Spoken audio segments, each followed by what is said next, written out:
বাংলাদেশ হয়তো পরাজয়ের স্বাদ রেজিস্টার করবে। এই টেস্টে বাংলাদেশ পরাজিত হলে সবচেয়ে বেশি আলোচনা হবে, সবচেয়ে বেশি মুন্ডুপাত হবে ক্রিকেটারদেরকে কেন্দ্র করে। এনামুল বিজয় তিনি রয়েছেন মোটামুটি টপ লিস্টে, হিট লিস্টে। নাজমুল হোসেন শান্ত তিনি এই টেস্টে ভালো করতে পারেন নাই। মুশফিকুর রহিম, অসংখ্য ক্রিকেটার যাদেরকে নিয়ে একদমই চুলচেরা বিশ্লেষণ হবে এবং তাদের কারণেই বাংলাদেশ হেরেছে, এই ডিসকাশনস গুলো হবে অবধারিতভাবে। বাংলাদেশ দল যেভাবে খেলেছে, বাংলাদেশ দল যেই প্রসেসে গিয়েছে, বাংলাদেশ দল যেভাবে সিলেক্টেড হয়েছে, পুরো প্রক্রিয়া নিয়ে আমরা আসলে কেউ মাথা ঘামাই না।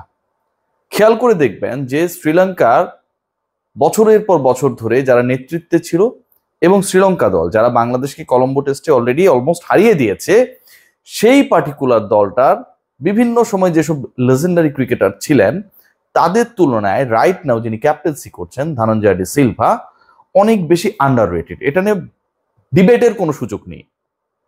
বাংলাদেশে নানা সময়ে লেজেন্ডারি ক্রিকেটার, পারফর্মার, ব্যক্তিগত রেকর্ড, হিরো তৈরি করার ব্যাপারে যে ধরনের ইনভেস্টমেন্ট হয়েছে কমার্শিয়ালি, সাইকোলজিক্যালি, ক্রিটিক্যালি, এবং আমার কাছে যেটা মনে হয় যে ক্রিকেট বোর্ডের অফিসিয়াল জায়গা থেকে দলীয় পারফরমেন্সকে ভালো করার ব্যাপারে বা বাংলাদেশকে দল হিসেবে পারফর্ম করানোর ব্যাপারে কোনো ধরনের পরিকল্পনা সেভাবে করা হয়নি। কলম্বো টেস্টে বাংলাদেশ দলের যে সেকেন্ড ইনিংসের সিচুয়েশন, বাংলাদেশের ব্যাটাররা যেভাবে আউট হয়েছে, বিজয় যেভাবে উইকেটটা থ্রো করে এলেন, খুব সহজে ডিসকাশনটায় এখানটায় ফুল স্টপ দেওয়া সম্ভব যে তিনি আসলে প্রিপেয়ার্ড না।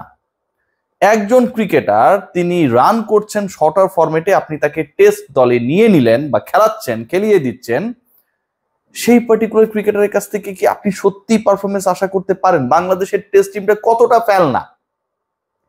সিলেকশন প্যানেল তারা আমি জানি না যে রাতে আসলে কিছুটা হলেও মানে উপোস করে থাকেন নাকি হচ্ছে যেহেতু বয়স হয়েছে সবার ভাত বা রুটি খান। চিন্তা করে দেখুন যে বিপিএল হলো সেই পার্টিকুলার টুর্নামেন্টের বেস্ট ক্রিকেটার যিনি ছিলেন মেহেদী হাসান মিরাজ, তাকে টি-20 দলে দ্য নেক্সট সিরিজে খেলানো হলো না। ঢাকা প্রিমিয়ার লিগের কথা যদি আমরা বলি, খুব ইন্টারেস্টিং, কিন্তু সেখানকার বেস্ট পারফর্মার মোসাদ্দেক সৈকত আবাহনীকে চ্যাম্পিয়ন করলেন। তার ব্যাপারে বাংলাদেশ ক্রিকেট বোর্ডের প্রধান নির্বাচক অফিসিয়াল প্রেস মিটে, নট লাইক যে দু একজন গিয়ে মাইক্রোফোন ধরেছে, এই কথা বলে দেন যে যতদিন মিরাজ খেলবে ততদিন তার কোনো সুযোগ নেই, ফুল স্টপ দিয়ে দেন। অথচ আপনি মিরাজও খেলছে, নাইমও খেলছে, রোল একই, অফ স্পিনার, তখন আপনি একই দল সিলেক্ট করছেন, খেলাচ্ছেন, তখন আপনার মোসাদ্দেক সৈকতকে নিয়ে কোনো সমস্যা হচ্ছে না। অমিত হাসান এনসিএল এ প্রথম শ্রেণীর ক্রিকেটে রানের পর রান করছেন, তার সুযোগ হয় না, বিজয়কে আপনি ওপেনার বানিয়ে দেন।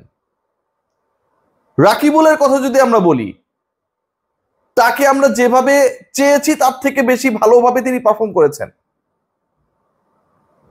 হোয়াইট বল ক্রিকেট বলেন, রেড বল ক্রিকেট বলেন, কোনোটাতেই বিবেচনার মধ্যে নাই।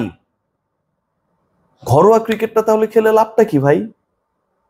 এই যে সিচুয়েশনস গুলো ক্যারি করছে বাংলাদেশ ক্রিকেট বোর্ড, এই যে সিচুয়েশনস গুলো বাংলাদেশ ক্রিকেট বোর্ডের দায়িত্বপ্রাপ্ত সিলেক্টররা কন্টিনিউ করছেন একটার পর একটা, এই দল থেকে আপনি কি ভালো পারফরমেন্স আশা করতে পারেন?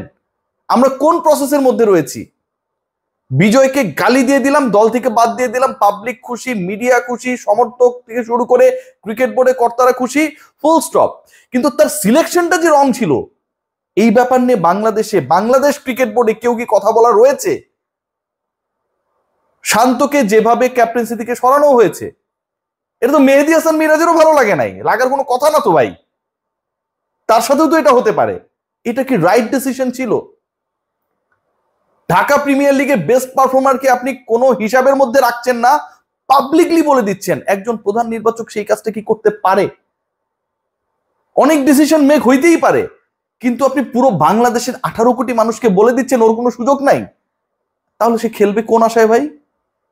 তাহলে কি মোসাদ্দেক সৈকত স্রষ্টার কাছে দোয়া করবে যে মেহেদী হাসান মিরাজ যেন দ্রুত ইনজুরিতে পড়ে, তার ক্যারিয়ার যেন শেষ হয়ে যায়, এবাদতের মতো 2-3 বছর যেন ন্যাশনাল টিমে খেলতে না পারে, তাহলে তার সুযোগ হবে? আপনারা এটা পারেন? প্রফেশনাল জায়গা থেকে একজন ক্রিকেটারকে মেনশন করে তার এখন সুযোগ নেই, এই ফুল স্টপটা আপনারা দিতে পারেন, আপনারা দেন।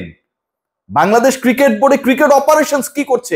আমার প্রশ্ন যে তার আন্ডারেই তো এই সিলেকশন প্যানেল, যত বড় মানুষই থাক না কেন সেখানটায়, তারা ভুল করলে তাদেরকে জবাবদিহি করবেন না আপনারা? বাঁ হাত স্পিন নিয়ে অনেক আলোচনা হয়, কিন্তু যিনি উইকেটের পর উইকেট পান তাকে নিয়ে কোনো আলোচনা হয় না।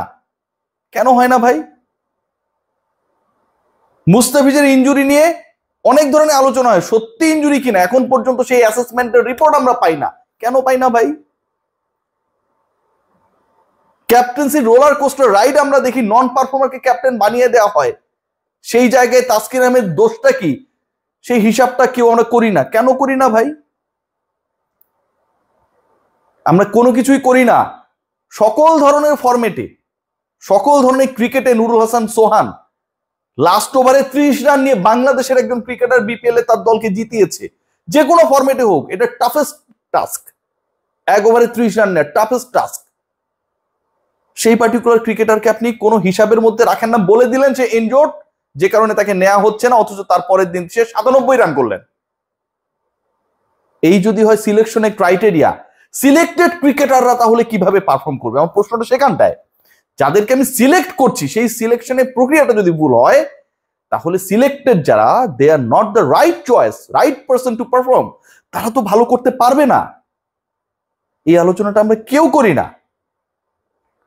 বাংলাদেশ ক্রিকেটকে নিয়ে জাস্ট একটা ফাজলামো চলছে। সেই ফাজলামোটা মিনাজুল আবেদিন নান্নুর সময়ও চলেছে, এখন তিনি বড় বড় কথা বলেন।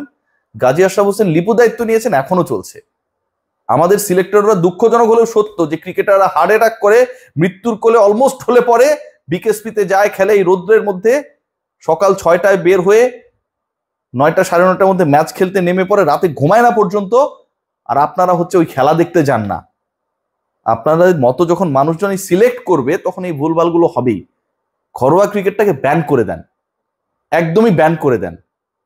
এই ঘরোয়া ক্রিকেটের ম্যান অফ দ্য টুর্নামেন্টের ওই পার্টিকুলার ফরম্যাটে ন্যাশনাল টিমে যখন জায়গা হয় না, আরেকজনকে ধরে আনেন। প্রথম শ্রেণী ক্রিকেটে হাইয়েস্ট রান করার পর একজন ক্রিকেটারকে যখন আপনি মূল্যায়িত করেন না, তখন পরের সিজনে সে কেন ভালো খেলবে এই প্রশ্নের উত্তর ওই ক্রিকেটারও খুঁজে পান না। সবাই ভালো থাকবেন।